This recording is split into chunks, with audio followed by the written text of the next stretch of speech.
This 4-year-old beggar girl has her tooth pulled out by her 2-year-old brother, but a millionaire is shocked to discover why. Comment what you think will happen. Your opinion is very important, and subscribe to my channel to support my work. Your help is very important. The cold wind of July bit at Lily's face as she knelt on the sidewalk of Central Park in New York City. Her small 6-year-old fingers, purple with cold, held tightly to the hand of her little brother Benny, just 2 years old, who whimpered softly against her thin shoulder. The boarded-up storefront where they had slept the night before offered little protection against the icy wind that blew from the north, bringing with it the faint smell of hot dog stands mixed with the dampness of a New York winter. It was the 3rd day in a row that they hadn't managed to find anything to eat, besides a few stale bread crusts that a kind lady had left near the Grand Central Market. Lily looked at the people hurrying past, wrapped in thick coats and scarves, their breaths forming small clouds of vapor in the freezing air. Nobody stopped. Nobody looked. It was as if she and Benny were invisible. The girl began to sing a song that her grandma Carol used to sing while she baked cookies, her thin, tremulous voice echoing in the almost empty park. It was a simple melody about a little robin looking for its nest, but always finding its way back home.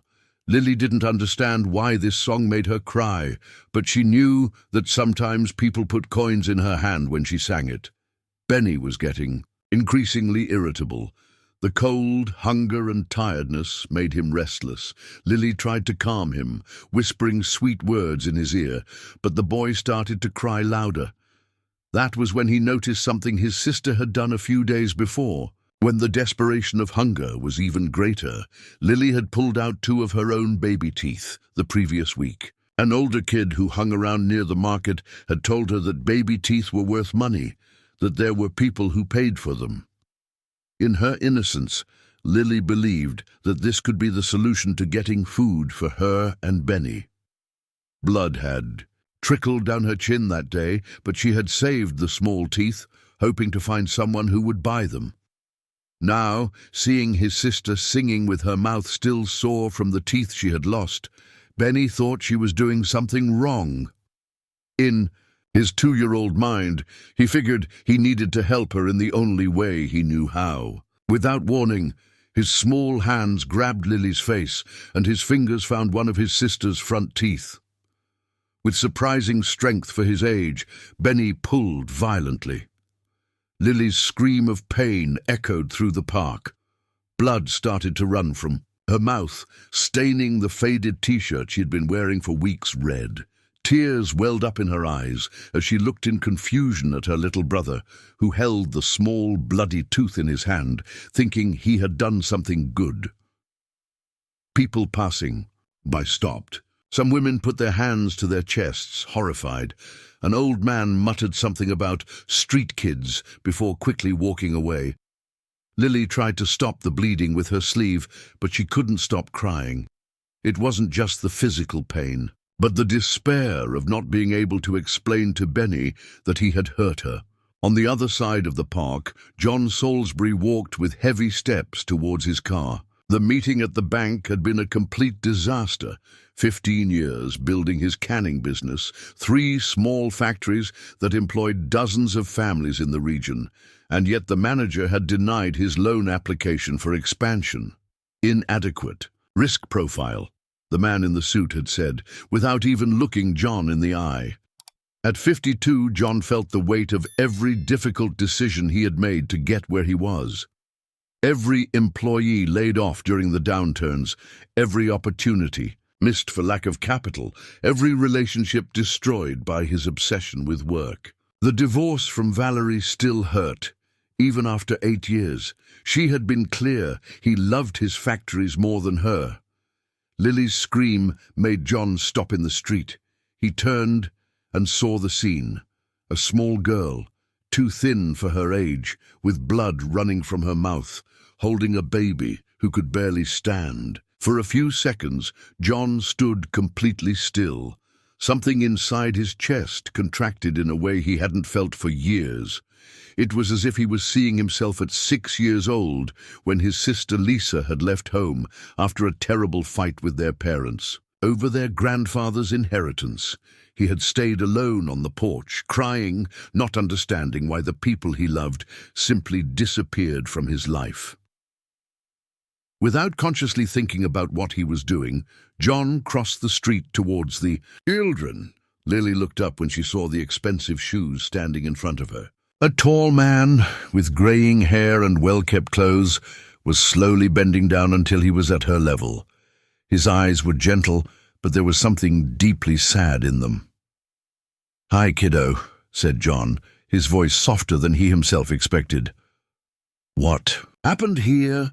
Lily couldn't speak. She pointed to Benny, who still held the tooth, and then to her own mouth. John immediately understood what had happened, and something inside him broke as he realized the desperation behind that situation. "Are you hungry?" he asked. Lily nodded, still sobbing. John looked around. People had returned to their lives, leaving 2 children alone, bleeding in the park. For the first time in years, he didn't think about appointments, meetings, or cost spreadsheets. He only thought about what his sister Lisa would do in that situation. "Come with me," he said, holding out his hand. "Let's take care of that cut." But while Lily hesitated between trusting or running, she didn't know that this decision would change not only her and Benny's lives, but would reveal secrets that connected their lives to John's past in a way that nobody could imagine. Lily held John's outstretched hand with trembling fingers, still hesitant. Benny clung to his sister's torn skirt, his big, scared eyes fixed on the unknown man. John gently guided them to his car, a simple but well-maintained silver sedan, parked near the park. "We're going to the hospital," he said, opening the back door. "I need someone to take care of that cut properly." During the ride, John watched the 2 children huddled in the back seat through the rearview mirror. Lily had stopped bleeding but was still pressing a handkerchief against her mouth. She mumbled softly to Benny, explaining to him patiently that he shouldn't have done that, but without showing anger. The maturity of that 6-year-old girl impressed and saddened him at the same time. "What are your names?" John asked, trying to break the tense silence. "Lily," she replied, her voice muffled by the handkerchief. "And he's Benny, my little brother." "Where are your parents, Lily?" The girl was silent for a long moment. "Mom left a long time ago. Grandma Carol took care of us, but she doesn't wake up anymore." John felt a pang in his chest. He knew that feeling of abandonment all too well. He parked in front of New York Presbyterian Hospital, where he knew Valerie worked. They hadn't spoken in 3 months, since the last argument about the sale of an apartment they still owned together. The hospital reception smelled of disinfectant and had that white lighting that made everything colder. John approached the receptionist, carrying Benny in his arms while Lily hid behind his leg. "I need to speak with Dr. Valerie Machado. It's an emergency." The receptionist looked suspiciously at the ragged children. "Do you have health insurance? You need to register. Just tell her that John Salisbury needs to speak with her now." 10 minutes later, Valerie appeared in the corridor, her expression changing from irritation to surprise when she saw John with 2 clearly homeless children. "What does this mean, John?" she asked, her brown eyes showing a mixture of curiosity and suspicion. Valerie Machado was still a beautiful woman at 48. Her brown hair was tied in a practical bun, and the white coat accentuated her serious and professional posture. The divorce had been painful for both, but she had managed to rebuild her life, focusing on her career and keeping her heart protected. "And from future disappointments, I found them in the park," John explained. The boy pulled out his sister's tooth. "They're alone, without family." Valerie observed Lily, who was still holding the bloody handkerchief. Something in her maternal gaze, long dormant, slowly awakened. "Come," she said, her voice softening. "Let's take a look at that cut." In the office, Valerie carefully examined Lily's mouth. The girl remained still, but her attentive eyes watched every movement of the dentist, memorizing the instruments, the procedures, as if she were absorbing knowledge automatically. "It won't hurt," Valerie assured, noticing the child's tension. "I'm just going to clean it and see if there are any fragments." While she worked, Valerie talked softly with Lily. "You're very brave. How old are you?" "6, replied Lily. "But I already know how to read and do math. Grandma taught me." "What kind of math?" "Everything. Adding, subtracting, even the hard ones with decimals. When I went to the market with Grandma, I knew what the change would be before the cashier did." Valerie and John exchanged a surprised look. That child demonstrated an intellectual capacity well above normal for her age. "Done," said Valerie, finishing the dressing. "You won't need stitches, but you have to be careful not to get an infection." It was then that she noticed the extreme thinness of the children.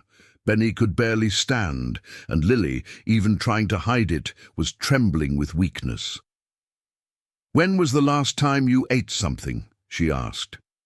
"Yesterday morning," replied Lily. "A little piece of bread."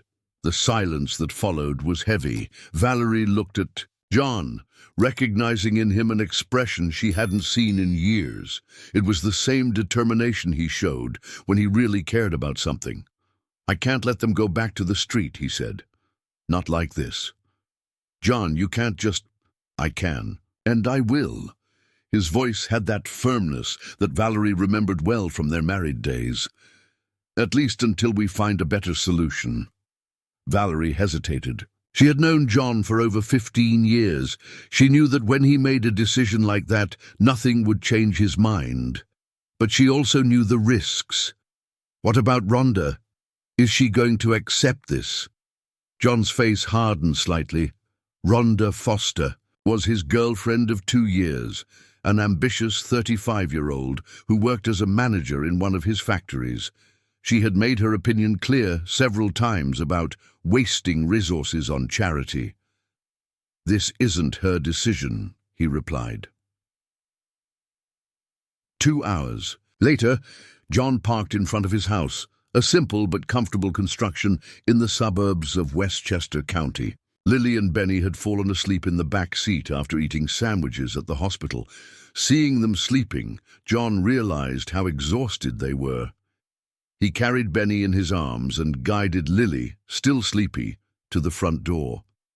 The girl looked at everything with curiosity: the well-kept garden, the flowers that John cultivated as a hobby, the house painted white with blue trim.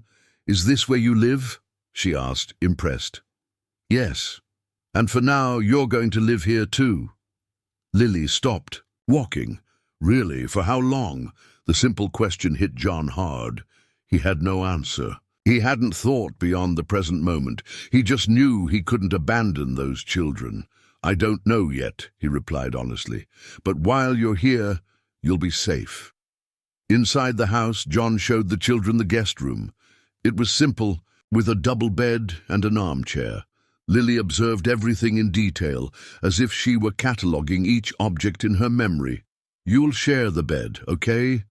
Tomorrow I'll get a smaller bed for Benny." "Thank you," said Lily, her voice almost a whisper. "No one has ever been so good to us." John was about to answer when he heard the sound of the key in the lock. Rhonda had arrived earlier from work. Her high heels echoed down the hall, and seconds later she appeared at the door of the room, stopping abruptly when she saw the scene. "John," she said slowly, her eyes narrowing as she observed the children. "What exactly is going on here?" The tension in the air was palpable. Lily instinctively pulled Benny closer, sensing that something wasn't right. John took a deep breath, preparing for a conversation he knew wouldn't be easy. "Rhonda, these are Lily and Benny. They're going to stay with us for a while." Rhonda's face twisted into an expression of disbelief and barely disguised anger. "Without even consulting me. John, have you completely lost your mind?" The silence in the room was cutting. Rhonda Foster crossed her arms, her expression hardening with each passing second. She was an elegant woman, always impeccably dressed, with perfectly styled blonde hair and manicured nails. At 35, she had built her career with determination and didn't tolerate surprises that could disrupt her plans. "John, I need to talk to you, now," she said, her tone making it clear that it wasn't a request. Lily noticed the tension immediately. She pulled Benny closer and whispered, "Stay quiet, okay?" John looked at the children, then at Rhonda. "Let's talk in the living room. Lily, you can rest here. I'll be right back." In the living room, Rhonda exploded as soon as they were alone. "You've completely lost it, bringing 2 street kids into our house without even telling me?" "It's my house, Rhonda," John replied calmly. "And they're not just street kids. They're human beings who need help. Oh, of course, always the savior, just like when you started dating me, saying you were going to give me opportunities at the company." Her voice was full of sarcasm. "Now it's the turn of these brats." John felt something break inside him. For the first time, he saw Rhonda as she really was, cold, calculating, self-serving. "They're going to stay," he said firmly. "If you can't accept that, if I can't accept it." Rhonda laughed, but it was a humorless laugh. "John, you're risking everything we've built together. Our relationship, my plans for the company, our future partnership, for 2 kids you don't even know." "Future partnership? You think I've been dating you for 2 years? Why? For your charms." She rolled her eyes. "I built my position in the company, earned your trust, all thinking about our future as partners, and now you want to play daddy." John was silent, processing each word. He had always known that Rhonda was ambitious, but he had never imagined that their entire relationship was part of a calculated plan. From the room came the low sound of Lily talking to Benny, explaining where they were and that they needed to behave well. The maturity of that child contrasted brutally with the coldness of the woman in front of him. "You have 1 week to get rid of them," Rhonda continued. "After that, either they leave or I leave. And when I leave, I'm taking all the contracts I've secured for the company in the last 2 years with me." It was a clear threat. Rhonda controlled a large portion of the region's clients. She had built a network of contacts that would be difficult to replace. Losing that would mean serious problems for the factories. 1 week, she repeated, grabbing her purse. "Think carefully about what's worth more to you, John, 2 brats or your empire." After she left, slamming the door, John was left alone in the living room. The silence of the house seemed to amplify his thoughts. At 52, he had dedicated his entire life to building his businesses. Every decision had always been calculated, every risk measured. But looking at the hallway that led to the room where 2 children were finally sleeping safely, he realized that for the first time in decades, he was making a purely emotional decision. The next morning, John woke up to the smell of coffee and something he couldn't identify. He went down to the kitchen and found a surprising scene.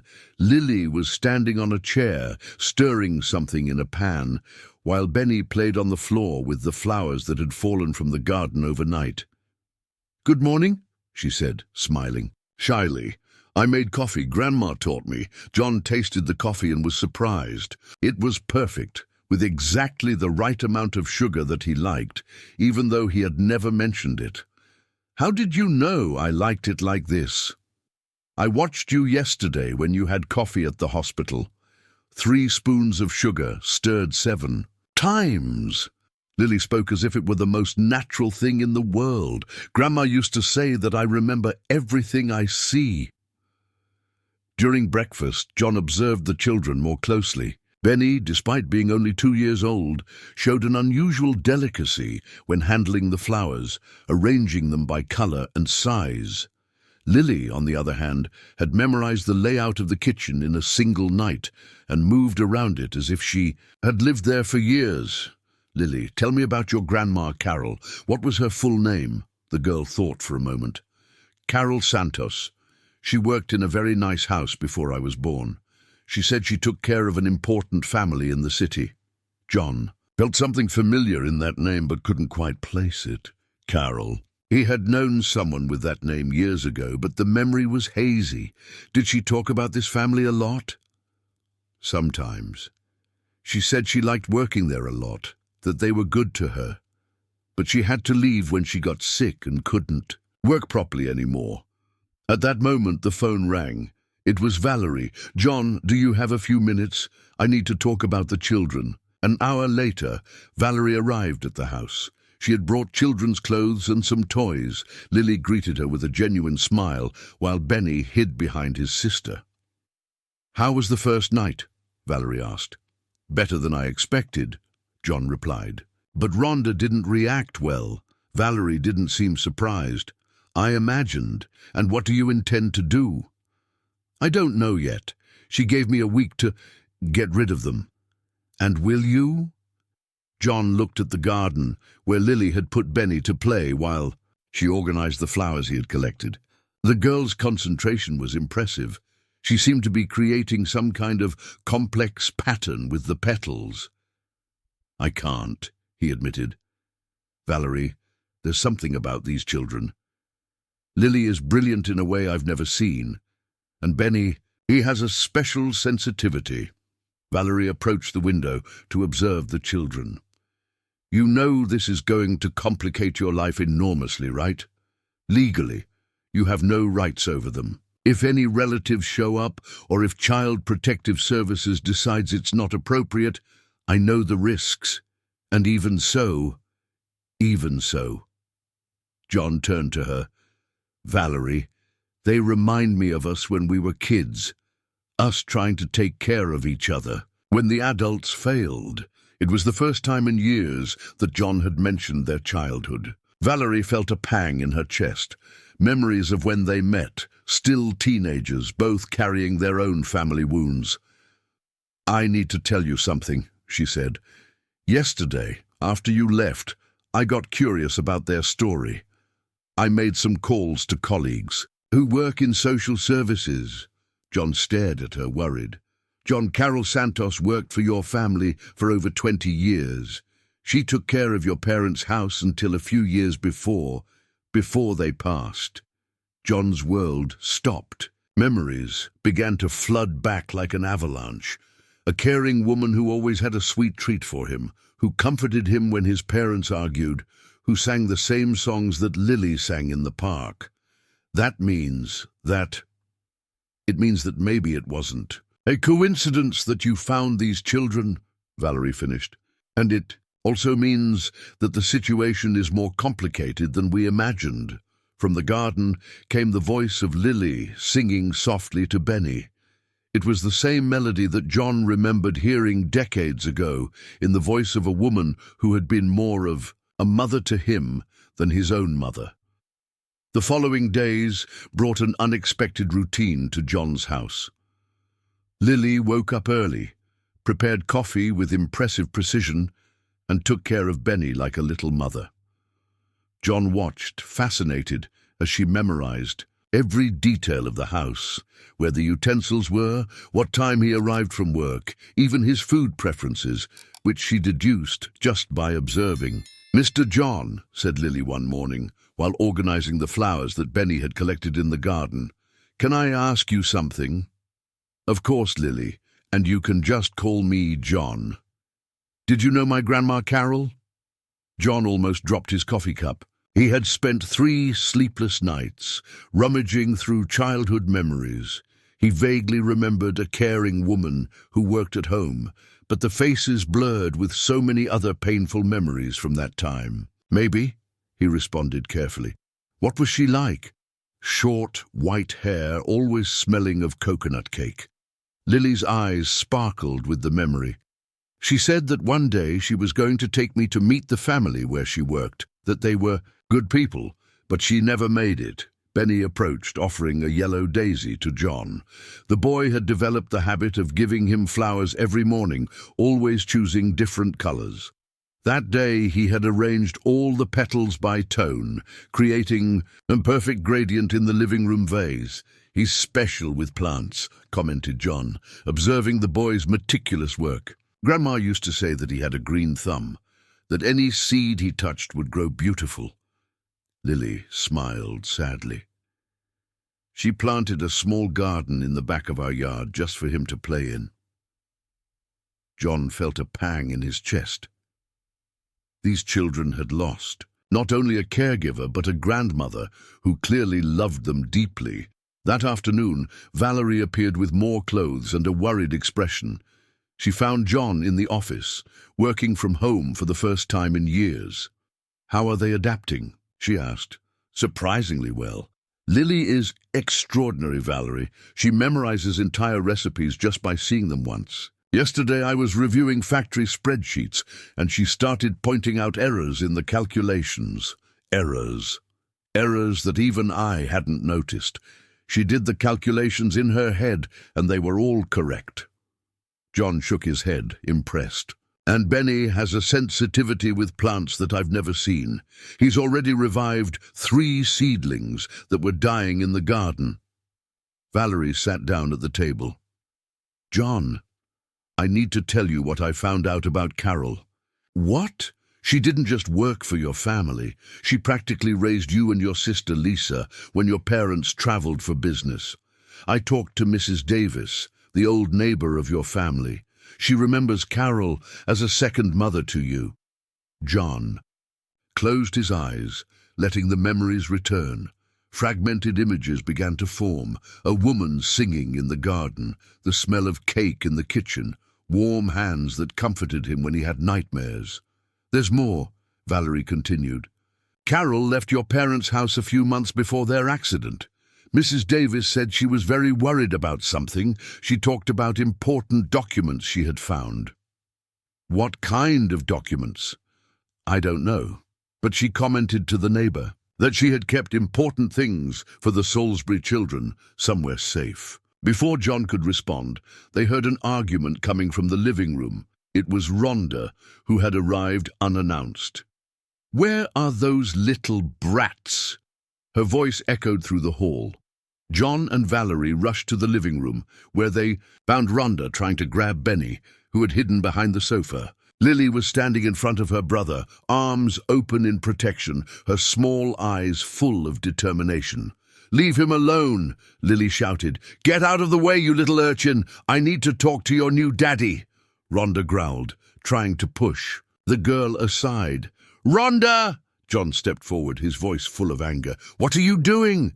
"I came to get some documents I left here, and I took the opportunity to see the circus you set up." She looked at the children with disgust. "Look at this, John. The house smells of poverty." Valerie approached Lily, who was trembling with fear, but still maintained her protective position. "It's okay, honey. No one is going to hurt you." "Oh, the ex-wife is also at the show." Rhonda laughed sarcastically. "What a touching scene. The successful businessman playing happy family with the ex and 2 street kids." "That's enough, Rhonda. Get your documents and leave," said John, his tone glacial. "With pleasure.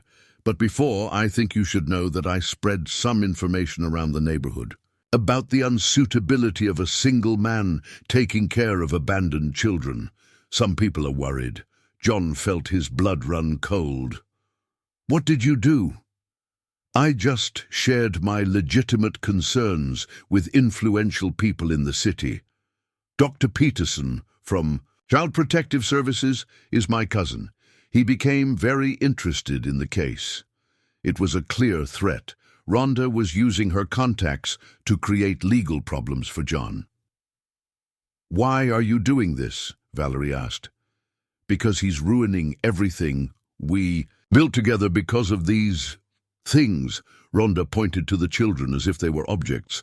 "For 2 years investing in this relationship, creating a position in the company, planning our future, and now he wants to play savior."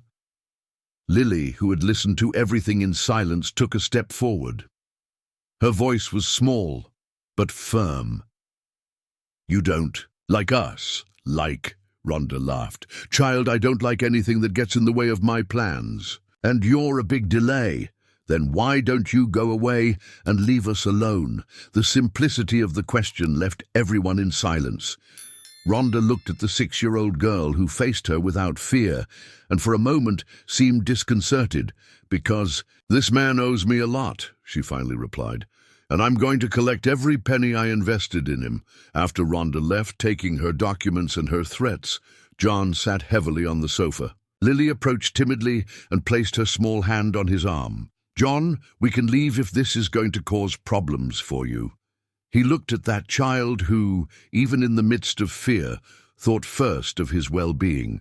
"No, Lily, you're going to stay, no matter what Rhonda does. But what if she brings that man from Child Protective Services that she talked about?" Valerie sat down on the other side of John. "Then we're going to be prepared. John, you can take care of them. Your house is suitable, you have financial stability." "But I'm not married," he interrupted, "and she's right about one thing. A single 52-year-old man taking care of 2 children is going to raise questions." The silence that followed was heavy. Benny came out of his hiding place and approached Lily, whispering something in her ear. She nodded and turned to the adults. "Benny wants to know if we're going to have to go back to the street." The simple in question cut John's heart. He pulled the 2 children close, hugging them with a protection that surprised even himself. "No," he said firmly. "You're not going back to the street. I promise." But as he made that promise, John knew that Rhonda had declared war, and he needed to be prepared to fight for these children in a way he had never fought for anything in his life. 3 weeks after Rhonda's threat, life in John's house had found a surprisingly harmonious rhythm. Lily demonstrated daily her extraordinary learning capacity, helping him with spreadsheets and even suggesting improvements in the canning processes. Benny had transformed the garden, which now flourished in a way that John had never achieved in years of trying, but the peace was only superficial. John knew that Rhonda wasn't bluffing about her contacts in Child Protective Services. He decided to act preventively and sought a lawyer specializing in family law. "Mr. Miller, I need to understand my legal situation," said John in the law office, holding a folder with documents he had gathered about the children. Mr. Miller was an experienced man, known in Westchester County for his expertise in complex custody cases. He studied the papers carefully. "Mr. Salisbury, the situation is delicate. Without official custody or adoption papers, technically you have no legal rights over these children. If any relative shows up or if Child Protective Services decides, intervene. But they have no family left. The grandmother passed away, the mother abandoned them. Even so, the legal process is complex. You would need to initiate a formal request for temporary guardianship, which requires social investigation, psychological evaluation, home visits." John leaned back in his chair, feeling the weight of bureaucracy. How long would that take? Months, maybe more than a year for permanent guardianship. And in the meantime, if someone questions, you'll be vulnerable. Any anonymous complaint could result in the immediate removal of the children. John left the office more worried than he had entered. Rhonda not only had the power to create problems, she had the power to destroy the new family that was forming. That afternoon, he found Valerie at the house, helping Lily with some reading exercises. The girl read complex texts fluently, but Valerie had noticed that her formal education was deficient. "She needs to be enrolled in a school," Valerie said quietly, while they watched Lily teach Benny how to organize flowers by shape. "I know, but that would mean exposing her to the system, questions about documents, about who the guardians are. John, you can't keep her hidden forever. She's too bright to go without formal education." At that moment, Lily approached, carrying an old notebook that she had found among her few personal belongings. "John, can I show you something that Grandma Carol gave me?" She opened the notebook on a specific page. It was a drawing made in pencil, clearly by a child, showing A large house with a garden and two small figures playing. Grandma said I drew this when I was 5 years old. She said it was the house where she worked, where I used to visit her sometimes. John took the notebook, studying the drawing. There was something familiar in the structure of the house, in the layout of the garden. With a start, he recognized it. It was his childhood home, the Salisbury family property. "Lily, do you remember visiting this house?" The girl frowned, concentrating. "A little. I remember a boy who played alone in the garden. He looked sad. Grandma said he needed friends." John felt a chill. Could it be that he and Lily had known each other for years without remembering? "There's one more thing," Lily continued, turning. "The page. Grandma kept this for me." It was an old, faded photo showing Carol next to 2 adults and 2 children. John recognized them immediately. It was his parents, himself at 7 years old, and his sister Lisa at 9. "My God," Valerie whispered, looking over his shoulder. "Grandma always said that one day she was going to tell the whole truth about this photo," Lily said. "But she got sick before she could." John held the photo with trembling hands. Memories that had been buried for decades began to resurface with full force. Carol wasn't just an employee, she was part of the family. She had taken care of him, and Lisa as if they were her own children, especially after his parents started traveling constantly for business. "Valerie," he said slowly, "I need to find Lisa." His sister had left home at 18, after a violent fight with their parents. About the family inheritance, John had tried to contact her a few times over the years, but without success. Now he felt that she might have important answers. That night, after the children fell asleep, John and Valerie stayed in the living room, trying to piece together the puzzle. "It's more than coincidence," said Valerie. "Carol knew you since you were a child. These children didn't appear in your life by chance, but why didn't she ever try to contact me when she got sick? If she knew where I lived, maybe she tried, or maybe she wanted to protect the children from something." Before John could respond, the phone rang. It was almost midnight. Calls at that hour rarely brought good news. "Hello, Mr. John Salisbury." It was a formal female voice. "This is the Westchester County Police Department. Could you come down here? We have a situation involving the children in your care." John's heart leaped. "What kind of situation?" "We received an anonymous complaint about child neglect and inadequate housing conditions. We need to conduct a check." John looked at Valerie, who had overheard the conversation. Both knew who had made that complaint. "Can I go tomorrow morning?" "Actually, sir, we're going to need to conduct an inspection of the residence today. It's protocol in cases involving children." Valerie approached the phone. "Officer, this is Dr. Valerie Machado. I am a dentist and I'm following this case. The housing conditions are excellent and I can attest that they are receiving all the necessary care." "Doctor, I understand, but the complaint was specific. Allegations of neglect, exposure to inappropriate situations, lack of legal documentation." "We'll be there in an hour," said John, hanging up the phone. He went upstairs, quickly to check on the children. Lily was awake. She had probably heard the phone ring. Her big eyes stared at him in the dim light. "It's about us, isn't it?" John sat on the edge of the bed. "It might be, but I promised I was going to protect you, and that's what I'm going to do. If they want to take us away, that's not going to happen." Lily sat up, taking John's hand. "There's one thing I never told you. Grandma Carol said she kept some important things in a safe place. Things about the family where she worked." "What kind of things?" "Papers. She said that one day those papers would help the people she loved." John felt a growing urgency. "Where did she keep those papers, Lily?" "In the old house where we lived. There's a hiding place that only she and I knew about. It was almost 1 in the morning, and they needed to be at the police station in less than an hour. But John had the intuition that those papers could be the key to understanding the whole situation, and perhaps to protecting the children from what was to come. Valerie he called, going downstairs. "We need to make a stop before going to the police station." As they prepared to leave, none of them imagined that that night would change everything, and that the secrets they were about to discover would reveal a truth that would transform not only their lives, but their entire understanding of the past and future of that makeshift family.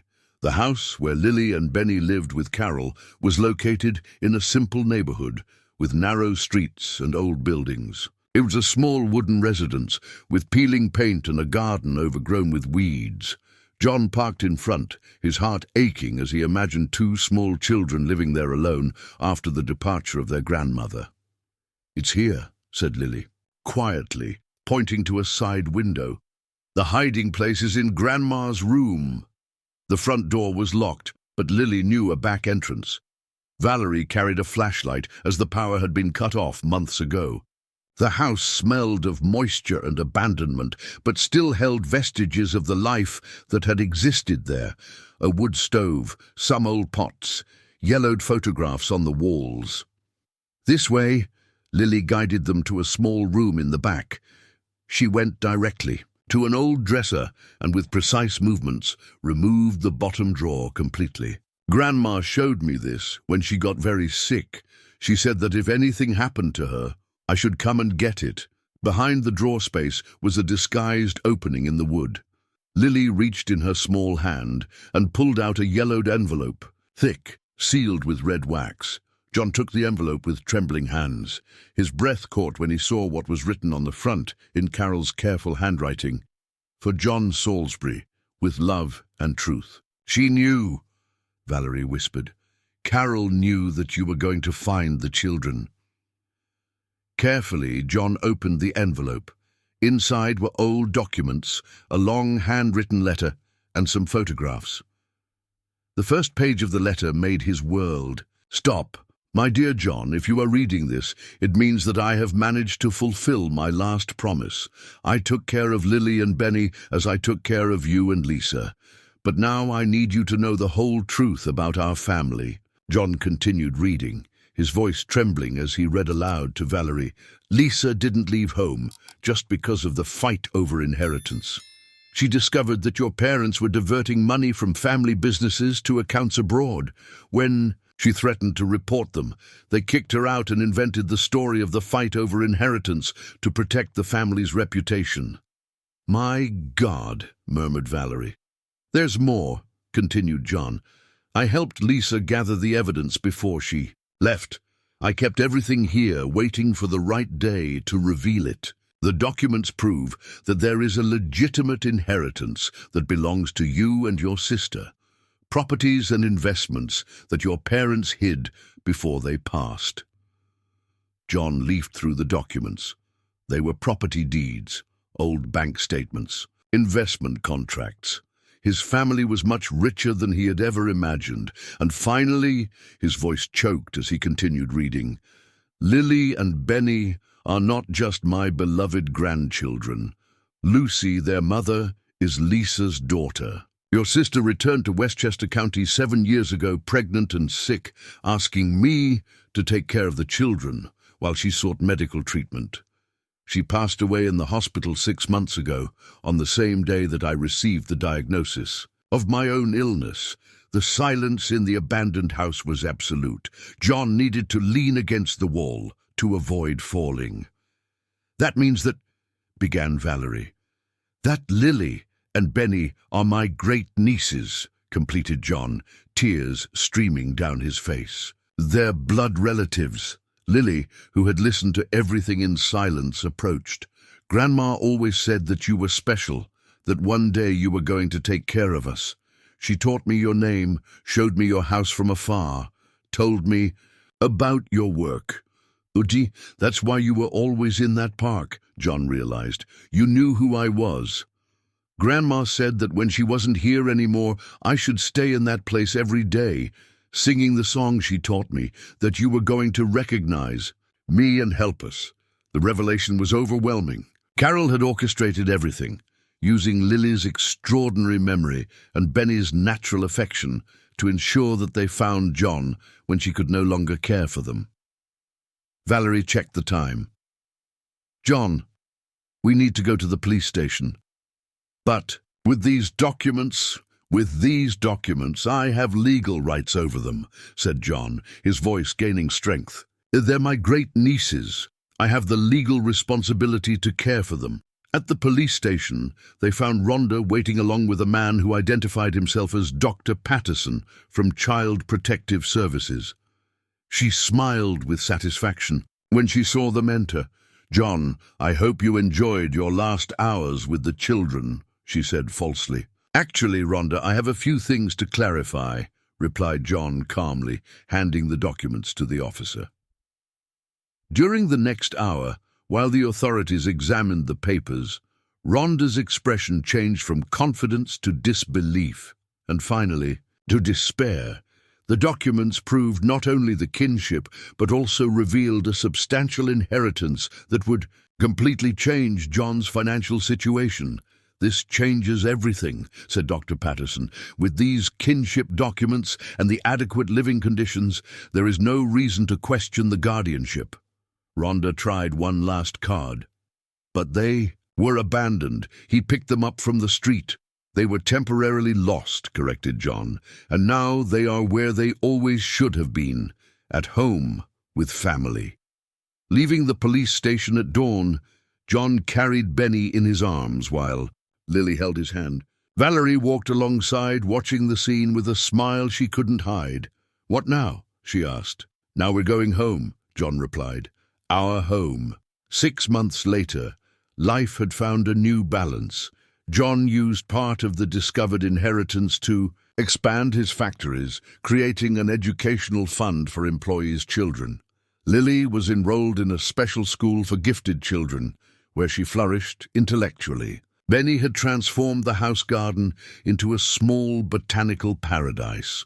Rhonda had lost her job and left the city, but her departure was almost a relief. In her place, something unexpected had blossomed. John and Valerie rediscovered each other through the shared love for the children. "Do you think Carol planned this too?" Valerie asked one afternoon, watching John teach Lily about the family business while Benny arranged seedlings in the garden. "I'm sure of it," he replied, smiling. "She always knew that family isn't just about blood, but about choices. And she gave us the chance to choose each other." On the porch of the house, there was a picture frame with the old photo found in Lily's notebook, but next to it, a new photo. John, Valerie, Lily and Benny smiling in the flower garden. It was a family built on love, truth and second chances. Lily, now 7 years old, still kept the extraordinary memory that characterized her, but now she used that gift to learn, grow and help others. Benny, at 3 years old, continued to make flowers grow wherever his little hands touched, and John had learned that sometimes the biggest deal in life doesn't involve money or contracts, but opening his heart to the love that had always been, waiting to be discovered. Carol's promise had been fulfilled. Her beloved children were safe, loved, and at home. And a family that fate had separated decades ago had finally found its way back to each other.